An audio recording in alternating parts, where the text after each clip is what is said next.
চেয়ে দেখবে গোটা বিশ্ব। নতুন যুগে এন্ট্রি মারবে ভারত। আকাশে তৈরি হবে 1200 কিলোমিটার রাস্তা। যত সময় এগোচ্ছে ততই ভারতীয় রেল ব্যবস্থা থেকে শুরু করে সড়ক ব্যবস্থা একের পর এক ছক্কা হাঁকিয়ে যাচ্ছে কেন্দ্র সরকার। বিগত কিছু বছরে একের পর এক বড় বড় এক্সপ্রেসওয়ে, হাইওয়ে বানিয়ে সকলের চিন্তা দূর করেছে সরকার। এখন অনেক জায়গায় ঘন্টার পর ঘন্টা ট্রাফিকে দাঁড়িয়ে থাকতে হয় না সাধারণ মানুষকে। রাস্তায় গাড়ি চালানো এখন যেন মাখনের মতো হয়ে গেছে। তবে এবার কেন্দ্রীয় সরকারের তরফে এমন এক উদ্যোগ নেওয়া হয়েছে যা আগে হয়তো কখনোই না হয়নি। এখন আপনিও নিশ্চয়ই ভাবছেন যে কেন্দ্র সরকার কি এমন সিদ্ধান্ত নিয়েছে। তাহলে বিশদে জানতে দেখতে থাকুন এই প্রতিবেদন। কানাঘুষো শোনা যাচ্ছে যে আগামী 5 বছরের মধ্যে দেশের সড়ক ব্যবস্থার এমন এক পরিবর্তন ঘটাতে চলেছে সরকার যা আগে কখনো করা হয়নি। মূলত আর কোনো রকম ট্রাফিক থাকবে না, কোনো রকম যানজটেরও সৃষ্টি হবে না, কারণ একটি বড় সড়ক প্রজেক্ট হাত দিয়েছে সরকারের বলে খবর। 1.25 লক্ষ কোটি টাকা খরচ করে কেন্দ্র হাওয়ার ওপর রীতিমতো সড়ক তৈরি করবে বলে খবর। বিশেষ বিষয় হলো এই প্রকল্পের আওতায় শহরগুলোর ওপর দিয়ে রাস্তা পাতা এবং মানুষ রীতিমতো আকাশপথে যাতায়াত করবে। কি শুনে চমকে গেলেন তো? এটাই সত্যি।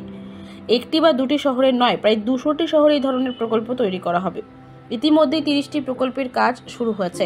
এর মোট দৈর্ঘ্য প্রায় 1200 কিলোমিটার বলে অনুমান করা হয়। আসলে ভারতমালা প্রকল্পের আওতায় সারা দেশে 200টি রোপওয়ে প্রকল্প চালানোর পরিকল্পনা নিয়েছে সরকার। এমনিতে বাড়ি থেকে বেরিয়ে রোজকার ট্রাফিক দেখলে সকলেরই মুড বিগড়ে যায়। তবে আর চিন্তা নেই, কারণ স্কেলের কষ্ট লাঘব করতে বিশেষ পরিকল্পনা গ্রহণ করেছে সরকার।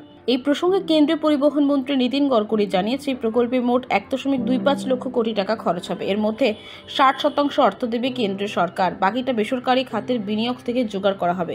এ পর্যন্ত দেশে 120 কিলোমিটার দৈর্ঘ্যের 30টি রোপওয়ে প্রকল্পের কাজ শুরু হয়েছে। উল্লেখ্য, দেশের প্রথমবারের মতো রোপওয়ে যাত্রা শুরু 1968 সালে। তখন এর মোট দৈর্ঘ্য ছিল 65 কিলোমিটার।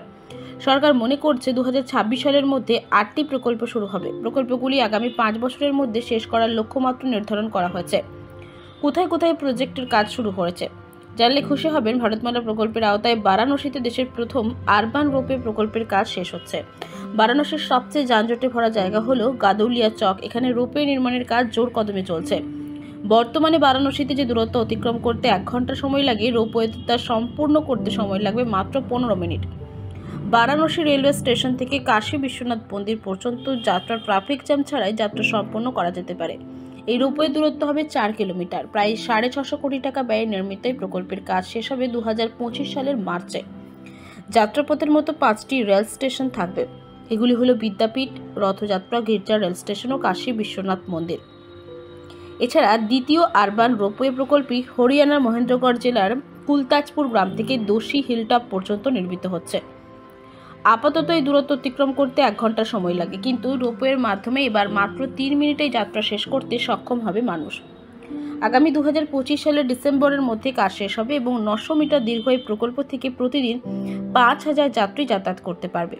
অন্যদিকে সঙ্গমে 2 কিলোমিটার দীর্ঘ রোপওয়ে তৈরি করা হবে। উত্তরপ্রদেশের প্রয়াগরাজের সঙ্গমের তীরে 2 কিলোমিটার দীর্ঘ রোপওয়ে তৈরি করা হচ্ছে, যা 2026 সালের জানুয়ারির মধ্যে প্রস্তুত হয়ে যাবে। শঙ্কর বিমান মণ্ডপম থেকে ত্রিবেণী পুষ্প পর্যন্ত তৈরি এই রোপওয়ে দিয়ে প্রতিদিন 30,000 মানুষ যাতায়াত করতে পারবেন। বর্তমানে দূরত্ব অতিক্রম করতে সময় লাগে 30 মিনিট, কিন্তু রোপওয়ে প্রজেক্ট শেষ হলে এই যাত্রা মানুষ মাত্র 7 মিনিটের মধ্যে সেরে ফেলতে পারবে। আরও বেশি কিছু রুটে এই রোপওয়ে প্রজেক্টের কাজে হাতে লাগাতে চলছে সরকার। গৌরীকুণ্ড থেকে কেদারনাথ পর্যন্ত 10 কিলোমিটার দীর্ঘ কেবল কার তৈরি করা হচ্ছে, যা মাত্র 30 মিনিটে 8 ঘন্টা দূরত্ব সম্পন্ন করবে। প্রকল্পটি 2029 সালের মধ্যে শেষ হবে এবং প্রতিদিন 34,000 যাত্রী যাতায়াত করতে পারবেন। এছাড়া হেমকুণ্ড সাহিবের জন্য 12 কিলোমিটার দীর্ঘ রোপওয়ে তৈরি করা হচ্ছে। এর ফলে গোবিন্দঘাট থেকে হেমকুণ্ডের যে দূরত্ব মাত্র 3 ঘন্টা শেষ করা যাবে, যা করতে এখন সময় লাগে 3 দিন।